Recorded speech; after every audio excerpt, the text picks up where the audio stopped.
Imagine you encounter a grizzly bear on your hike in Montana. In a fraction of a second, you're on full alert as your body's defense system kicks in. Heart pumping fast, eyes laser focused on the big and fluffy but terrifying creature in front of you, adrenaline rushing out. Now, you'd probably do one of two things. You would either run as fast as you could, or you would stay completely still and pray the bear won't see you.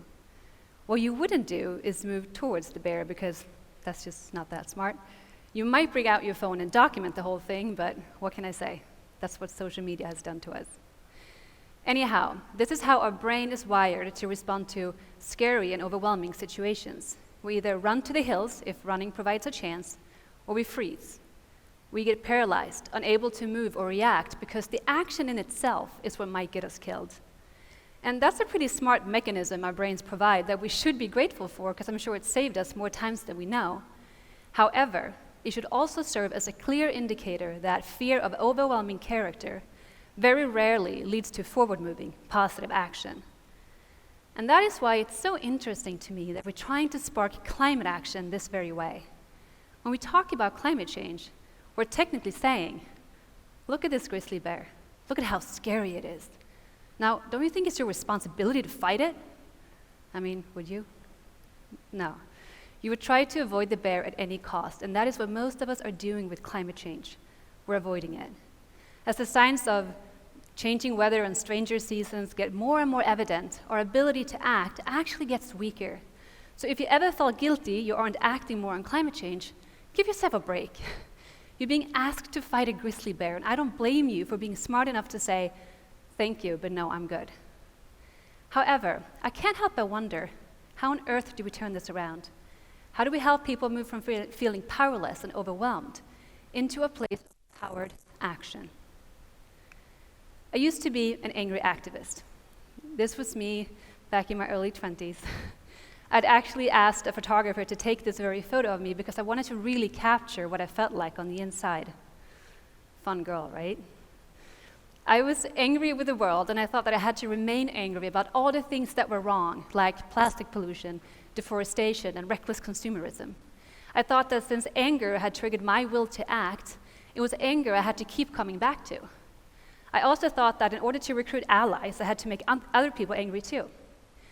I thought if I only told them what I knew, surely they would act and feel the same way, and we could be angry about the world together.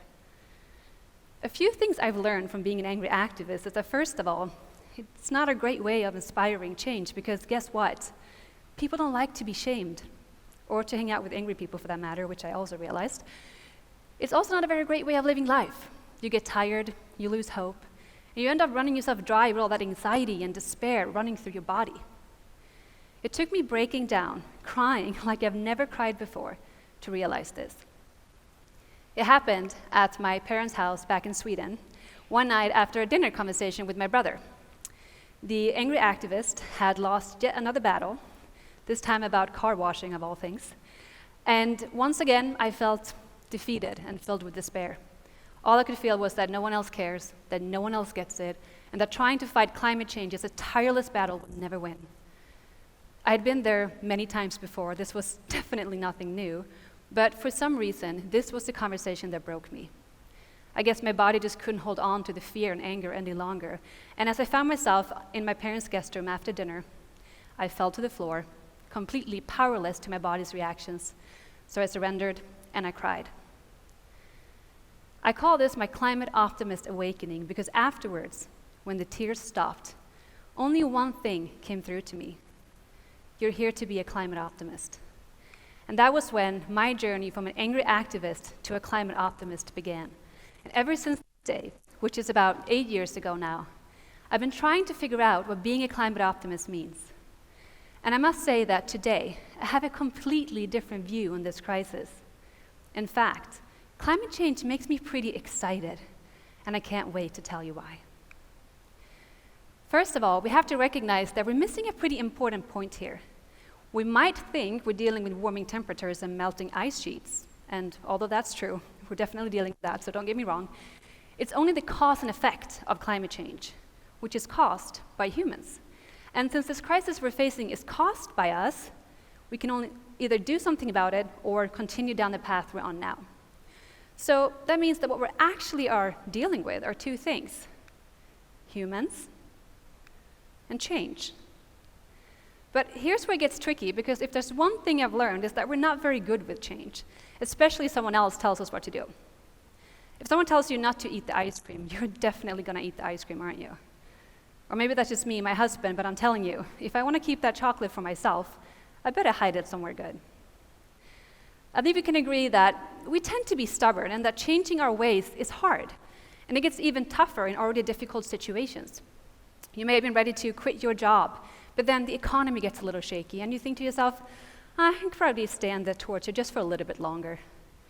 Maybe you were finally ready to dump your lazy partner, but your mother gets sick, and it's kind of nice to have someone by your side. We simply like to hold on to things that are safe and familiar through hard and uncertain times. And it's easy to understand why. Back in the day, if a storm was approaching on the horizon, you wouldn't go venture out to explore new land. You would bring yourself and your family back inside your cave and stay safely tucked away until the storm had passed. This is a primitive imprinted code in us, which means we still act this way today.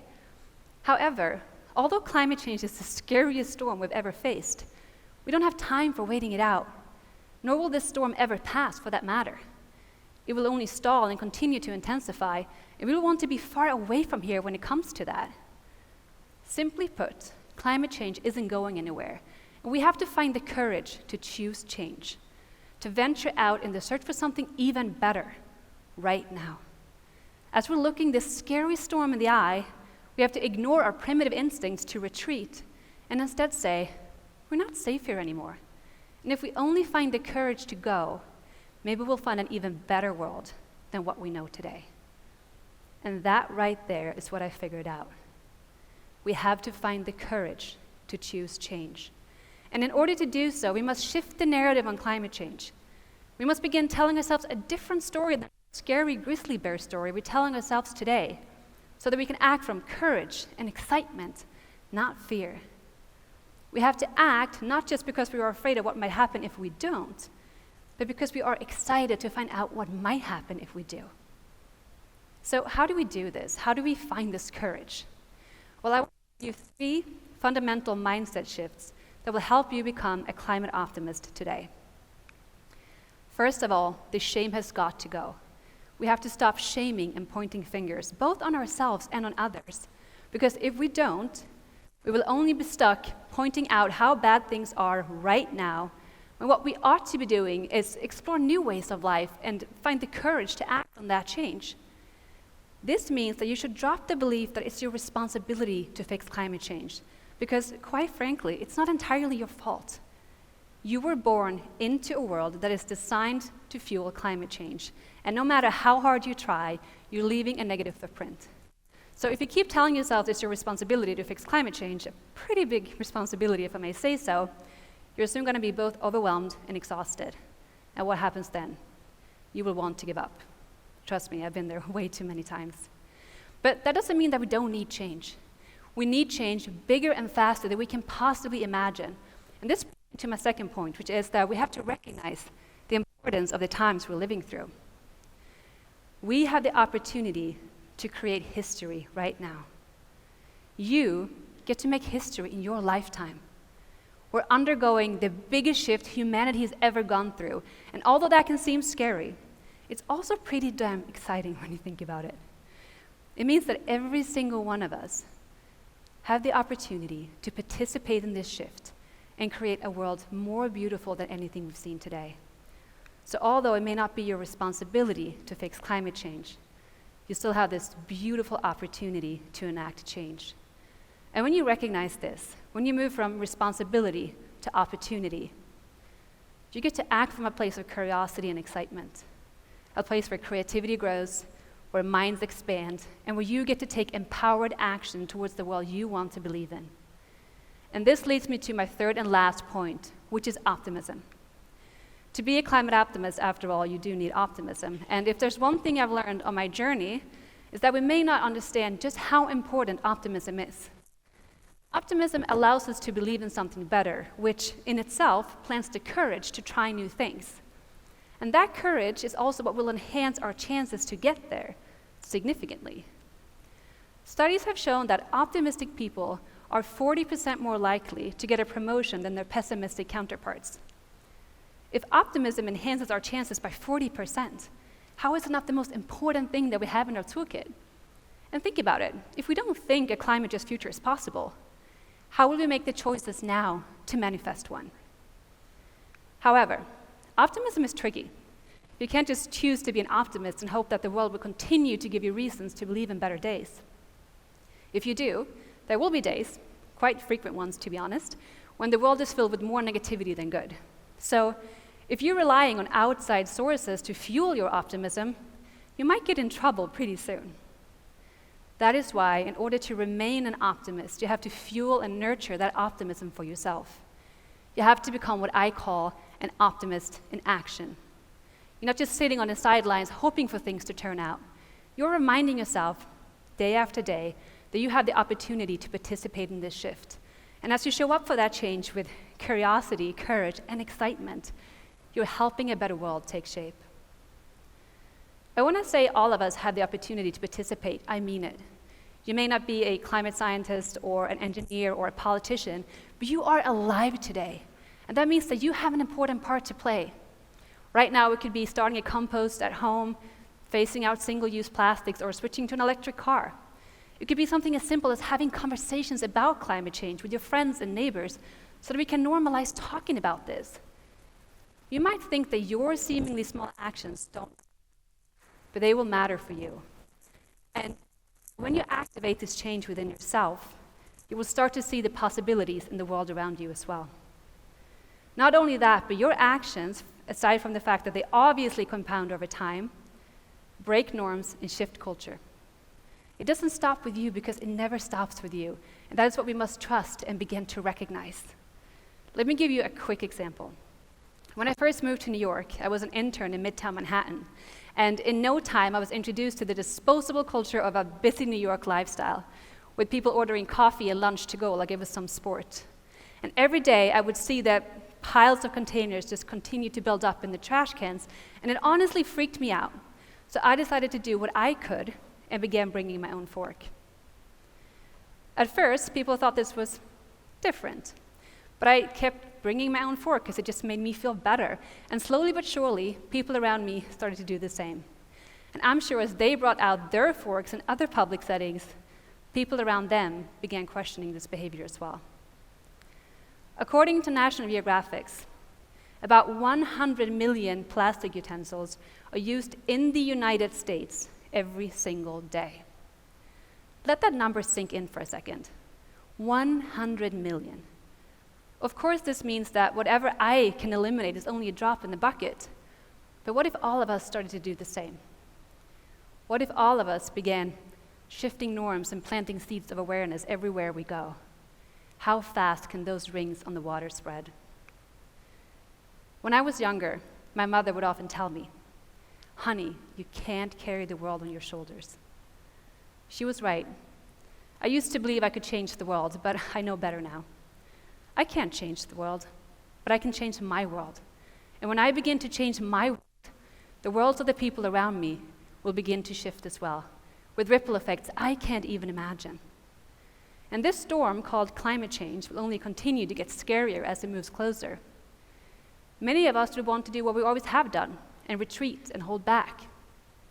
But that is why we need bold and courageous leaders. People who understand that challenging the status quo and paving the way for a new world will be scary and also a bit inconvenient at times. It might mean that you bring your own water bottle from home instead of giving in to the convenience of buying a plastic bottle on the go. It could mean questioning your habits to find new, less carbon-intensive ways, which we know is hard because change is never easy. But as you continue on this path, as you recognize the greatness of the times we're living through, you can be that leader others looks up to. Someone who was crazy enough to venture out in the storm.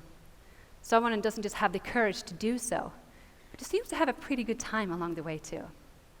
Because when you activate this change within yourself, you stimulate that bold and positive energy in the world around you. And that is how, together, we will change the world. I think it goes without saying that I believe we can get this right, and that I've come a long way from the angry activist I used to be. Does that mean I never worry? Of course not. There are days when I'm terrified, to tell you the truth, and I wonder if we'll ever be able to figure this out.